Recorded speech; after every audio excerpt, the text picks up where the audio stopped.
Do you want to talk about that recent report about Yeah. watch fires? I was going to ask too Yeah. because we were talking about I was thinking if it's at the point of demand where it's just easier to get your response to get stuff out there, like how has demand for new watches in the market like really shifted recently? Like what sort of market trends for vintage and for modern? I think people would be interested to know. Like I would imagine people assume that the market is growing for watches, because obviously there's bigger supply, so there has to be bigger demand, right? So what does that look like from the dealer side of things? Well, this is a recent report from Watchfinders, which is one of the biggest pre-owned dealers in the world, and they surveyed, I think, like 2,600 Gen Zers, and they found that the biggest class of consumers for luxury watches is Gen Z. Really? Yeah, and their average spend is over $10,000. Is this their customers or is this broad? Do we know that? It should be broad because they said 41% of Gen Z acquired a luxury watch. I think the big thing for me on that, especially on the 11 grand side, what verification was used, because a lot of younger people, as we probably even know personally. Well, the thing is, here's the insidious part. Their numbers.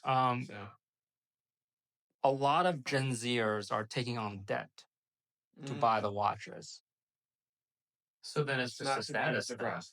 Yeah. Then then they just want it for the name. Like they're selling things just so they can get.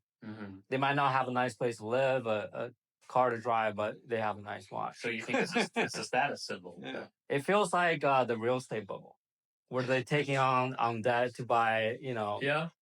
They have 5 houses and they make 40 grand a year. That's what it feels like. So yeah, you've got your Vacheron, but please don't scam me like that. Yeah, compared to like Gen X and millennials, we're spending about half, like 5. That was our average spend, and we're buying way less watches. And of course, the top 2 brands is Rolex and Cartier. Sure, they're the most pushed brands on social media. Yeah. Cartier has done a good job with that, I have to say. Yeah, Cartier is killing. Yeah. So that's some very interesting data. It is really interesting, and so then you think of how Rolex has grown so much. I mean, since the pandemic, nothing has been the same with Rolex or any of it. But even before that, and I guess if those numbers are accurate, then it's kind of like that's the market that Rolex is trying to crack out, are the people that are willing to just spend money even if they don't have it for Rolex. Yeah. Yeah. Being something that you're not, is what you're telling me watches have become.